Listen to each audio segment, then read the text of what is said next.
Hey you guys, how you doing? Happy Wednesday. So the data for the leagues picks came out this morning in the form of a video from Coxie, which is linked in the description. I'm just going to be using screenshots from his video because I was hoping that they would do like a blog about it like they have in previous years. But they did it in the form of a video this year, which is fine. You know, they might do a blog later on anyway, but for now it's in the form of a video. So I just took some screenshots off of that and I'm just going to talk about it here because I wanted to just give my thoughts on the data for them. So yeah, we're just going to jump right in. If you are enjoying my content, please like and subscribe, and let's get into it. So first off, we had the regions. So the region picks this year were a huge departure from last year. We had 27% of people take Kandarin this year, which actually isn't surprising considering how good the Echo item is, but that's a big split from last time, which was 4%. You can see the Ragey Echoes on the right there. The Tyranwin was 20%, 1 in 5, which again, not surprising because the Crystal Blessing was very good for mage builds. And then Karen at 13.5 again. A lot of people went mage this time, so they went for the prayer and the ancestral robes, so not surprising. And then what is surprising is that only 10% went wilderness. I mean, that's a lot. That's a lot more, not a lot more, but it's more than last year, 3% improvement. I saw a ton of people in wilderness. There was so many people in wilderness, so I cannot even imagine how many people were in Kandarin because it was impossible to get boss spots during the day. It was impossible to get Rev Cave spots like at any time between any time between, you know, before 9 a.m. and after 5 p.m. It was just impossible. And then even times during working hours was crazy. It was still hard. And then weekends was just all bets are off. You're not doing anything in the wilderness today. So. And then Asgarnia was also at 8% low, in my opinion. I also took Asgarnia, and I thought it was a great region. I thought Crossbows was going to be a lot more popular this year, and it really is not compared to Mage, but that's okay. What I found really interesting was that Fremennik was at 0.51% for V's helmet this year, was not nearly as good as the Relic from last time, or the Echo item. The Echo item from Fremennik last year was the Monarch ring and necklace, which was best in slot by far for a ring and necklace slot. So almost everyone was taking Fremennik. I mean, you can see in the list, quarter of people took Fremennik last year, which is not surprising. It was a great relic, definitely the best of the options in my opinion. And Mauritania was at 25% last year, so I'm guessing melee was super popular last year because the relic item or the tier whatever it was, the Echo item from there wasn't that good. So but there was a cool amount of like Barrows builds and stuff going on there, so that I guess makes sense. But either way, you know, I remember last year I took Fremennik, Karen, and Varlamore by mistake. I wish I had not taken Varlamore, but I like Varlamore, so I took it because it had cool skilling, but then I couldn't do the soul item because I was doing range, so it was kind of pointless to take that. I did Desert, Varlamore, and Fremennik, I'm pretty sure. So, you know, that was kind of interesting. But either way, that was the regions for this year. And the region sets, the most common one was Kandar and Mauritania and Tyranwin. So about 25% of people took these three regions in combo, which is kind of interesting. I thought that the one right below would be a lot more popular, but it actually wasn't by a pretty large margin. But Mauritania, I guess, had some cool stuff for melee and mage. I don't really know, but I guess they went for, I don't know, I guess maybe Thorns? I'm not really sure what they were doing in Mauritania, but because I know Karen has Din's Bulwark if they wanted Thorns, but Karen has Ancestral, so they definitely went in for that, and they also had the prayer, so that's a huge reason why people were taking Karen, which makes sense. Some people skipping Tyranwin over Mauritania. What I found really interesting about this is that Wilderness is not on this list at all. Asgarnia is at the bottom here at 4.64%, but of the top 5 combos, the Wilderness wasn't on it, which is crazy because I have heard lots of talk about the crossbow builds and how the King's Barrage is awesome, and it is. But it's really interesting that a lot more people didn't take a Wilderness in this top 5 combo, so that was kind of interesting. So then we had the Relic tiers. The tier 1 was kind of surprising, actually. Not surprising in the sense that Endless Harvest was number 1 at 61%. That doesn't surprise me at all. But the fact that Barbarian Gathering was less taken than Abundance is very surprising. I don't really think Abundance is that great. I have a friend who took it who really likes it, but you know, it really kind of tapers off after the mid game because you don't really need the boosts anymore. Once you kind of build and do everything you need to do, the plus 10 is kind of not necessary anymore, and the perks you get from Barbarian Gathering are they're good. I mean, you get the 50% chance, you get the tools, but whatever. I mean, clearly I'm in the wrong here because the more people by a little margin took abundance. But what's surprising about this is that the discrepancy is not as big as we normally see it in other leagues. Normally there's a tier 1 relic that is just so beyond good versus the other two that it's taken way more. If you remember like Trickster from years past, that was taken like at like 80% because it was just so good. And then animal, whatever it was, animal husbandry or tracking or something was last year's, I think, which was also taken much more than the other two. And this year there's a bit of a better spread, which is good. I think it's good that there's a little bit more uniqueness here, you know, people taking one or the other. They all seem pretty powerful, so that's good to see. So then we get into tier 2. Another very surprising one. 35% of people took Hotfoot. I did not see this coming. I thought Hotfoot was the weakest of the three by far. I think Friendly Forager is the strongest of the three by far, and Woodsman was 50%, which that does check out, because Woodsman I know is super popular. I ended up not taking Woodsman just because of the hunter areas on day one were just impossible. I didn't even want to try to bother with that. And then the fletching and fire making perks I didn't really care about because fletching is already built into Varlamore. You have Veil Totems, which is so easy that you don't even need to bother with fletching. You know, you can just woodcut and then fletch immediately into the bows and then do Veil Totems, and you can get 99 fletching in like less than 6 hours. So I didn't really see a need for Woodsman, so I took Friendly Forager, which was great. You know, I got me a lot of herbs. I needed herbs for my build because I did crossbows, so prayer was not, you know, something I was able to regenerate on my own, so I needed super restores and prayer potions, so I took that for that reason. And then Hotfoot at 35%, I was not expecting Friendly Forager to be the least popular of the three. I thought it was definitely stronger than Hotfoot, but apparently, again, I'm wrong. I don't know. Hotfoot wasn't very attractive to me. The only thing I wish I had from Hotfoot was bars, because I do kind of want bars for smithing, because I can't really do smithing very effectively right now. I have to superheat runite manually, which is not fun, but you know, what am I gonna do? But yeah, so that was really interesting to me, the fact that Friendly Forager was not even, you know, in 20%, which was crazy. So then we had the biggest discrepancy so far with Evil Eye at 73.4% in tier 3. This makes total sense, or 73.89. Makes total sense. You know, this was by far the best of the three. I think it was the strongest of the three, especially because we figured out early that Huey had a bank like 3 tiles away. So really the biggest attraction for Bank Heist, which was quick bank access, was kind of mute.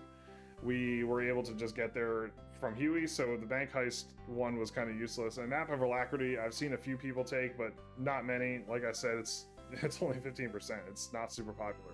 Evil Eye, understandably, was number 1 at 73.89. Super fun relic. You know, I'm doing another tier list near the end of leagues talking about my final thoughts on all these relics, and Evil Eye, I'm just going to spoil it, is in demonic tier. It's very good. It's a ton of fun.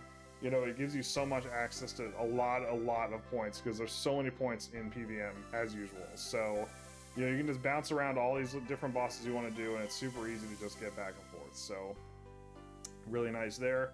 Tier 4, unsurprisingly, Transmute was the most popular, with Butler's Bell being number 2. Transmute is super good, especially if you're an active player. You know, Transmute's just gonna carry you. It solves so many skills. It does so much for you. It is just super useful. And then Butler's Bell for the AFK players, again, not surprising at 35%. Super good relic. You know, obviously it's very strong. It's not as strong as Transmute in my opinion, but it is number 2 for sure. You know, if Transmute wasn't there, Butler's Bell would be an easy pick. And then Conniving Clues at 10%, again, makes sense. Not many people were picking this at first. I reloaded into Conniving Clues, but I was not picking it first because Transmute was just so much better. And so much better for the stage of the leagues that I was in at the time for Tier 4. Like, it just solved a lot at that point of the league. You know, I was able to get my prayer to 70. I was able to get the points for that prayer thing. You know, I was able to get logs up for fletching, you know, to transmute up to magics. You know, I was able to transmute runes to higher level runes to sell in the Tazar. Same thing with Runite Ore. I was able to transmute coal into rune to sell at Tazar to get onyxes. So just a super good, you know, relic for the point of the league that we're in at the time for tier 4. So understandable that that was the most popular. So then number 5, again, unsurprisingly, Larcenist was number 1. Ton of people took Larcenist. A lot of people having fun with Larcenist. Very area dependent for certain things. very good in Terrain, very good in Mauritania. Terrain and Mauritania were super popular this year, so Larcenist was super popular this year. I don't think this is a bad relic by any means, but it wasn't really useful at all to me for the relic for the areas that I picked. I went Nature's Accord. It helped me a lot. It helped me with herb lore. The farming XP has been great. So no complaints there, but I understand why Larcenist was so popular. It is a great relic, but you know, again, it's area specific. So there are certain areas where it's just not that useful in, like Asgarnia, which I took, Wilderness again, which I took. It's just not that good. So, but since the other areas were so much more popular, it makes sense that all these people took Larcenist. So it makes total sense. And that Soul Harvest at 10%, you know, again, versus the other two, definitely not as good in my opinion. It is fine, you know, it solves prayer and runecraft, which is kind of cool. But again, if you took transmute, you have no need for Soul Harvest. If you're not planning on maxing through runecrafting, you don't need the soul shards or whatever. And if you took transmute, you don't need the prayer XP because you can transmute up from anything. So no real need for Soul Harvest. Only solves like two things that aren't that really important. Runecrafting is, as usual, useless this league because you can just buy runes with money and then transmute them up to Wrath runes. So no need to do runecrafting. And then Nature's Accord also came with a fairy mushroom, so that's why I'm surprised it wasn't more popular. I thought for sure, you know, that was going to be a huge selling point for a lot of people, but Larcenist apparently was just so much better in every way than Nature's Accord, enough so that a lot of people took it over Nature's Accord. So makes sense, I guess. But either way, we're going to move into tier 6 here, which was a huge discrepancy. Unsurprisingly, also Grimoire at 6%, Eternal Sustenance at 11, and Culling Spree at 82.7. Not surprising. Culling Spree was definitely the best of the three, and the other two were very weak. They're all really weak, but Culling Spree of the three is definitely the strongest. Eternal Sustenance, I've heard a lot of talk about. A lot of people took this for Gauntlet because it makes your food unlimited in Gauntlet, so you can just keep eating the combo food there. Same thing with Melee Thorns. You don't need to bring anything with you because Melee Thorns will heal you, and they bring your prayer back, so the only thing you really need is food. So you can just combo eat through a lot of stuff. You know, I had a friend just combo eat through a lot of bosses just because they could. Didn't even have to participate, which was kind of cool to see. And then Grimoire at 6% makes sense. You know, a lot of people didn't need Grimoire. I didn't need Grimoire for what I was doing. I took Asgarnia, so I had the Royal Titan's prayers. I'm not going to take Karend for one prayer, and I don't really care about the damage increase from that one prayer, so I just didn't really care to take Grimoire. But a lot of people who did Mage didn't need Grimoire because they were going Karend anyway, so they got the prayers from that along with Ancestral, so they didn't need Grimoire. And the only really use case for Grimoire, I guess, would be the melee builds, because they don't get anything if they don't take Karend or Asgarnia. But honestly, Asgarnia is a good pick for melee because you get Bandos and Torva if you do next. So, you know, there's options there. And then if you took Asgarnia, you don't need Grimoire because I guess you would because you didn't take Kandarin. So if you took Kandarin, there's not much to do with melee and Kandarin, but you do get Piety, so you wouldn't need Grimoire if you got Piety from Kandarin, so there's that. And then we had tier 7, the largest discrepancy by far, and again, unsurprising. Flow state at 5% with Reloaded at almost 95% makes total sense. It is much better. Flow state, not that good in my opinion. It just speeds up what you're already doing, and you already are getting such insane XP rates that there really is not a reason to take flow state at all. So I didn't take it. Now, clearly not a lot of people took it. Reloaded was the number one choice here, and the choices for reloading were pretty interesting. 32% into Soul Harvest. I guess for people that wanted that extra prayer or runecrafting XP is, you know, fine. Conniving Clues at number 2 at 14% makes sense. I reloaded into Conniving Clues, like I said. I think a lot of people clearly did as well. I did this because I wanted to do clues because there was a lot of points in it, and then I realized when I got to Asgarnia that I didn't get Pegasians as a full set. I had to get the Ranger Boots too, so I was like, thank God I took Conniving Clues, because if I didn't, I would have had to do them on my own, which would have sucked. So I'm glad I took that. And then Eternal Sustenance at 9%. I'm not going to go through the rest, but you can see on the chart here, kind of interesting that almost a third of people went Soul Harvest. So there's that. And then tier 8, another interesting one. We had Executioner at 4%, Minion at 76, and a Flask at almost 20. So Minion at 76 is interesting, makes sense. You know, I've seen a lot of people with the Minion out. People that aren't getting like a ton of DPS need the minion, I guess, to make up for that loss of DPS, especially the water mage builds I've seen. You know, they're not putting out a ton of DPS, they're just healing a lot, which is fine. You know, you don't have to participate in the mechanics, but you are healing enough to not care. And then your minion can just do any extra damage that you need to do. The Flask of Fervor I took because my DPS was fine. The only reason I was considering minion at first was because I didn't know if the crossbow build I was doing was going to be enough DPS to really warrant or to not need the minion, but clearly it was not. I mean, my minimum hit is like 110 now, so I really don't need to worry about that. So I did take the flask. It's been really fun to use. I think it's better than the other two by a large margin, but again, it's all use case scenarios. So if you need the extra DPS, then absolutely go minion. I don't, so I took Flask of Fervor because it solves prayer regen for me as well, because I can just hit the flask and then get full prayer back. I don't need to bring potions if I don't want to. And the Executioners I've seen in action is super cool. With 4% though, it makes sense. 1 in 25 people took this. It's not that great relative to the other two. I was also on the fence about this one because it was like, oh, you know, that's cool. I can just kill a boss at 20%. But then I thought about it a little bit more, and the DPS that I'm outputting with this build anyway is not even remotely necessary to have Executioner, because the damage is just insane. So I went and did not take that. So I think a lot of other people had that thought. It was like, if I'm healing already, I don't need to participate. The Executioner's Axe isn't going to do a lot more damage for me anyway. I might as well just take minion. And then if I'm doing a lot of damage and healing off of it anyway with the crossbow, I don't need the extra damage from Executioner because I'm just doing the damage anyway with the crossbow. So the Flask of Fervor was the clear choice for me. And yeah, so that was it for the relics. And then for the demonic pacts, we had a little bit of interesting stuff. So 33% of melee users picked the Thorns relic, which makes total sense. The Thorns was super popular this year, especially with melee builds. It was really popular. I've seen a few spec builds. I just watched a video yesterday of a guy doing a Dogger spec build, which was actually really cool to see. It was very effective. Just a super unique build.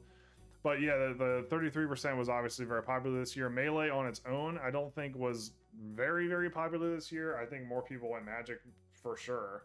And a little bit more people went range too, I think. But, you know, kind of interesting to see. And then magic, of course, water and air at the top of the list, with water being almost twice as much as the air. Actually, exactly twice as much, which is pretty interesting. Yeah, just kind of, you know, makes sense. You know, a lot of people doing the water mage, like hands-off keyboard build, so makes total sense there. And then range, of course, the crossbow is at number 1. It's by far the best range build. It's arguably the only good range build. You know, range kind of got, you know, the short end this year. Honestly, melee and range kind of got the short end this year, but range less so than melee, I think. I think range was much more powerful this year relative to melee. But Throne is just totally useless. You know, nothing happened in there. You know, even with the Drygore blowpipe, it's just not even worth speccing into for your demonic pack. Same thing with bows. I guess if you got the T-bow and you had some crazy build going, it's kind of cool. But crossbows with the King's Barrage, or even like a Zerite, is just leagues better. I mean, Zerite with Thorns is insane as well. So yeah, not much going on there with that. You know, makes total sense why these are the way they are. And I think that was it. Yeah, so thank you so much for watching. Again, if you enjoy this content, please leave a like and a subscription if you would, please. And also comment in the comments below about your thoughts or your builds or whatever you got going on for leagues. I love hearing from you guys. I love talking to you guys about it. So thank you again for watching, and I will see you on Friday with the market review. See ya.